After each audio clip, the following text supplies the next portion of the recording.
Hi everybody, it's Kathy here and I am joining in with Ginger's Speedy Scrapbooking with Ginger's Corner. So this month it's July and we are using sketches, and we're using simple sketches, as you can see this one here, and we're speedy scrapbooking. So I thought this was a great idea to show you how quickly and easy it is to pull a layout together. And so I use my main pages and then also scraps to pull that lovely sketch together that you saw at the very beginning. So I have this paper here and I am just trimming it down. I had the plain green background there that you saw first, which I've trimmed down for a 1/4 frame, and then I'm putting the stripe as my base. I then am cutting I think I did an 8.5 by 8.5. And then I have found this flower one, which is a scrap, this secondary flower one, which is a scrap, and I'm going to pull it all together to create the layout. Now, I do everything rough by sight. I don't always measure it. I'm terrible in that respect, but that's how I've always scrapped, by sight, by using my eye as my guide. You can, of course, go and measure it exactly if you like.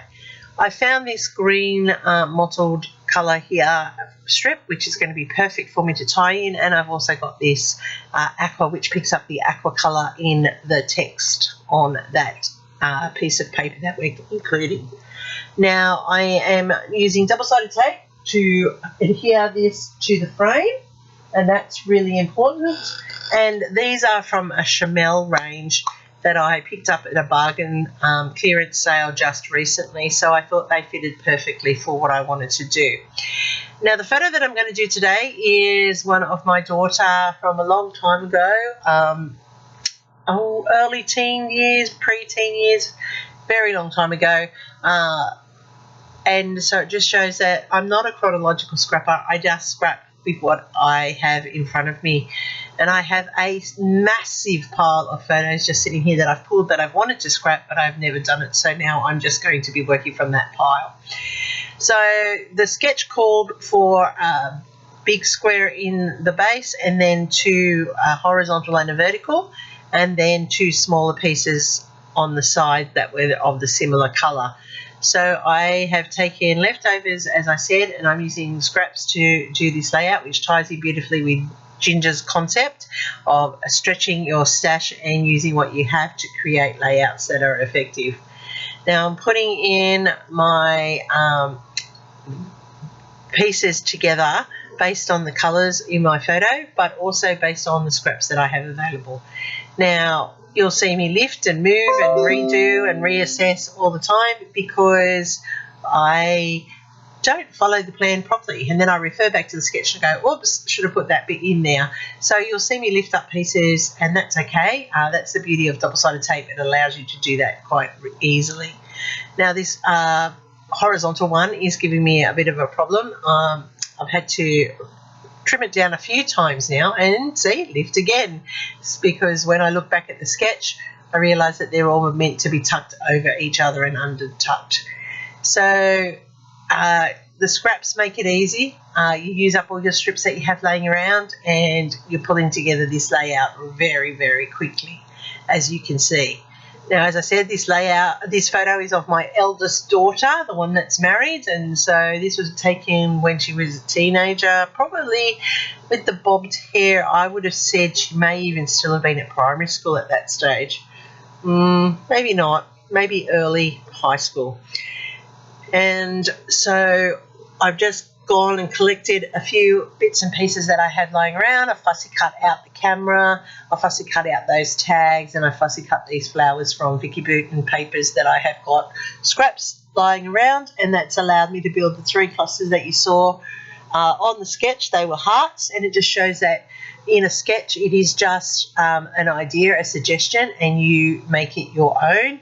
So I've put flowers for mine, not hearts, and I also didn't have a title. I've used those 3 tags there, remember, document, collect, and I actually shuffle those around when I put them down. You'll see in a moment.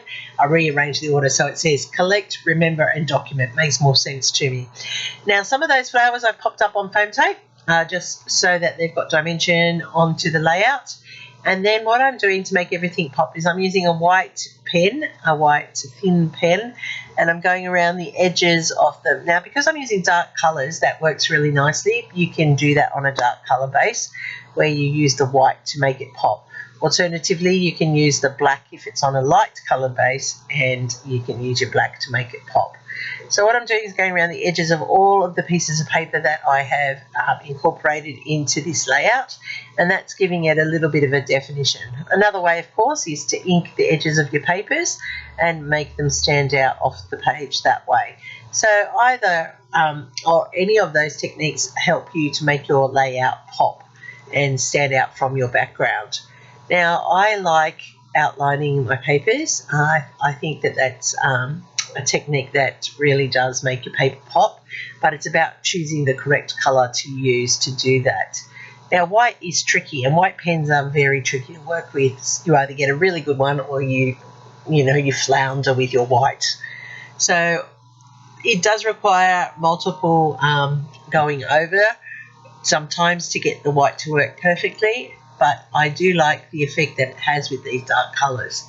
So I'm just adding them even around my border here just to make them stand out and pop that little bit more, and when it's done you will see that it makes the layout appear more finished. I like that it's subtle, but I do like the fact that it makes each of the areas or each of the aspects of the layout stand out from the rest, which is really important and makes everything distinct on its own. Now you'll see that the colours of the layout reflect the colours of the photo. This was taken down at the river, Nepean River, down under the bridge. That's my daughter, as I said. I think it may even have been a Mother's Day that we were down there when that one was taken. I'm just adding in some Nuvo drops here into sets of 3 to set up my visual triangle. That's always important on a layout. And there you go. That's how we have a speedy scrap. Hasn't taken very long at all. You too can scrap this quickly. I have the sketch at the front that you can refer to. Ginger has it on her page as well. So we're going to be doing this through the month. Our goal is to do at least 3 of these speedy scraps. Because I'm on holidays, there'll probably be more, but you'll just have to wait and see. Here they are, nice and close. There's a full playlist linked down below. Make sure you go and check out everybody and leave them some love.